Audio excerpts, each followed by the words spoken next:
तो दोस्तों 13 साल पुरानी एक कहानी का अंत हुआ। बहुत सारी उम्मीदें थी इस कहानी में। 12,091 की लिस्ट जो जारी हुई थी उस पर 7 सालों से विवाद चल रहा था। कोर्ट से भी कभी राहत मिलती हुई दिखाई दी तो कभी लगा कि उम्मीद टूट रही है। अंततः सुप्रीम कोर्ट के द्वारा ये जो लिस्ट थी उस पर जो याचिका डाली गई थी 12,091 की लिस्ट पर, सुप्रीम कोर्ट ने याचिका को खारिज कर दिया है और इसी के साथ ये कहानी पटाक्षेप की ओर बढ़ गई। यानी कि अब 12,091 की जो लिस्ट है उस पर शिक्षकों की भर्ती के लिए काउंसलिंग नहीं होगी और 12,091 की लिस्ट के लोग अब टीचर नहीं बनेंगे। हालांकि शुरू से ही 12,091 की जो लिस्ट है ये चर्चा में रही, इस पर काफ़ी विवाद भी रहा।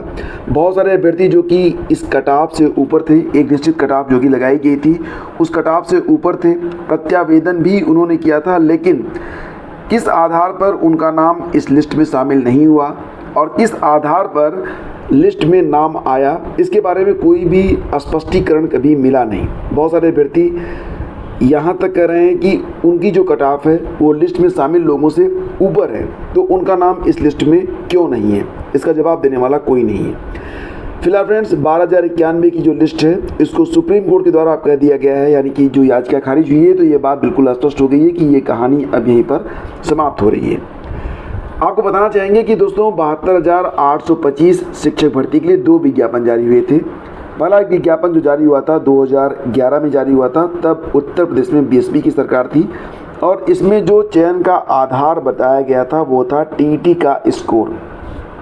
2012 में सरकार बदल गई थी। 2012 में जब सपा की सरकार बनी थी, समाजवादी पार्टी की सरकार बनी थी, तब उस समय इसी विज्ञापन को 2011 वाले विज्ञापन को पुनः जारी किया गया और अब एकेडमिक को आधार बनाया गया था।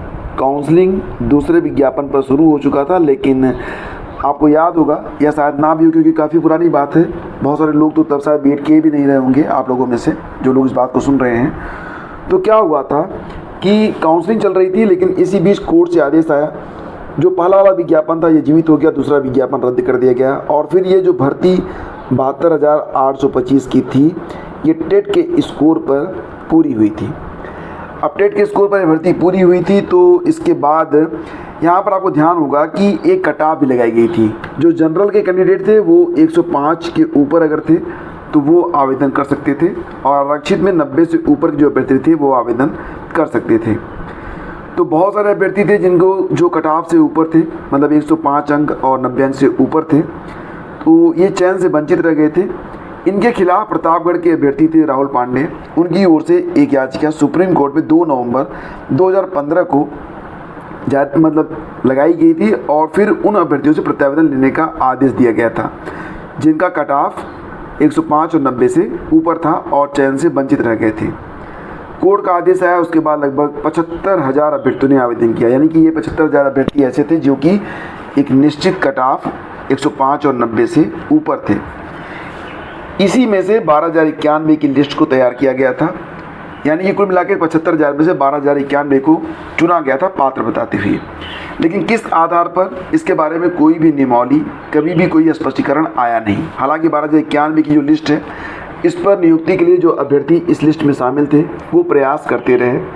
मामला सिंगल बेंच में जब गया था तो इनकी नियुक्ति का आदेश 2024 में जनवरी में जारी हुआ था, लेकिन सरकार डबल बेंच में गई और डबल बेंच में कहा गया कि 13 साल पुरानी भर्ती पर हम काउंसलिंग का आदेश नहीं दे सकते हैं।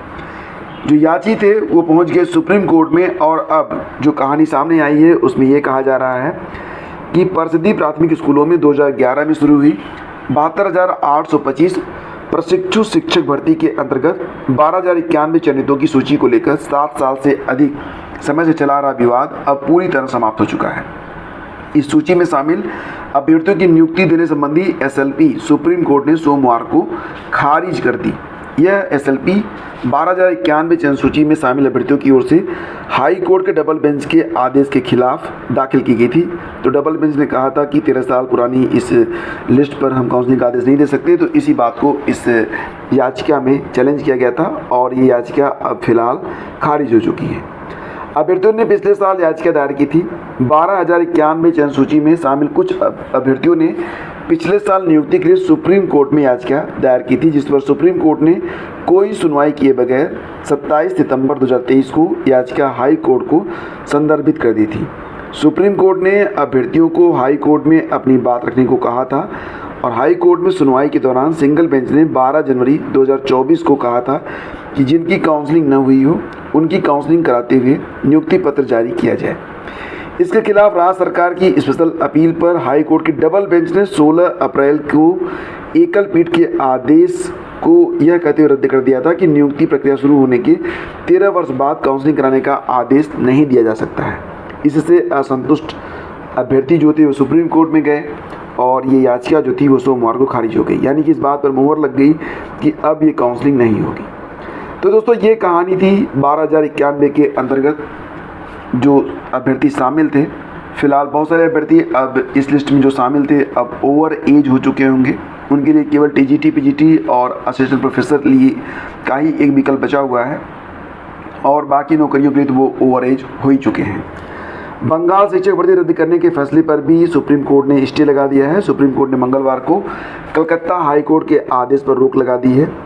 इसमें राज्य के सरकारी और सरकारी सहायता प्राप्त स्कूलों में की गई 25,753 शिक्षकों की और गैर शिक्षण कर्मचारियों की नियुक्ति को अमान्य कर दिया गया था। हालांकि मुख्य न्यायाधीश DY चंद्रचूड़, न्यायमूर्ति JB पारदीवाला और न्यायमूर्ति मनोज मिश्रा की पीठ ने CBI को जांच जारी रखने और राज्य मंत्रिमंडल के सदस्यों की भी जांच करने की अनुमति दे दी। पीठ ने CBI से ये भी कहा कि वो जांच के दौरान किसी संदिग्ध को गिरफ्तार करने जैसी कोई जल्दबाजी ना करे। तो दोस्तों यहाँ पर शिक्षक भर्तियों में जो धांधली हुई है उसको लेकर पश्चिम बंगाल में 25,753 अभ्यर्थियों की नियुक्तियाँ जो हैं वो रद्द कर दी गई थी कलकत्ता हाई कोर्ट के द्वारा। जूनियर एडेड की 1,894 पदों की शिक्षक भर्ती चुनाव बाद पूरी होने की उम्मीद है। जूनियर एडेड की आपको याद होगा कि 1894 पदों की लिए जो रिजल्ट 2 बार जारी हुआ था और इसके बाद जूनियर एडेड शिक्षक भर्ती संघर्ष समिति भी बन गई है। उसके जो पदाधिकारी हैं वो लगातार प्रयास कर रहे हैं कि जूनियर में ये जो नियुक्तियां होनी हैं वो यथाशीघ्र हो जाएं, लेकिन फ़िलहाल चुनाव चल रहे हैं और यहाँ पर जो संबंधित अधिकारी हैं उनके कहना है कि ठीक है हम नियुक्तियाँ कर देंगे, लेकिन अभी चुनाव तो समाप्त होने दीजिए। फिलहाल यहाँ पर जो अभ्यर्थी हैं वो मांग कर रहे हैं कि 17 अक्टूबर 2021 को परीक्षा हुई थी, इसमें 43,610 अभ्यर्थी सफल हुए थे। फिलहाल 42,066 तथा प्रधानाध्यापक के लिए कुल 1544 अभ्यर्थी इसमें सफल हुए हैं। लंबे समय से जो अभ्यर्थी हैं वो नियुक्ति की उम्मीद में हैं। मामला कोर्ट में भी गया था, कोर्ट से दोबारा इसका रिजल्ट भी जारी किया गया है, लेकिन फ़िलहाल अभी नियुक्ति प्रक्रिया शुरू नहीं हो पाई है। एक उम्मीद है कि इलेक्शन ख़त्म होंगे उसके बाद कहानी फिर से शुरू होगी, देखते हैं कि आगे क्या होता है।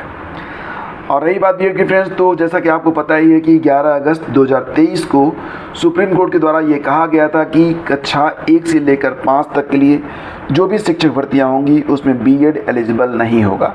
कहानी बहुत ही छोटे लेवल से शुरू हुई थी राजस्थान हाई कोर्ट से। इसके बाद इस मामले को चैलेंज किया गया था सुप्रीम कोर्ट में।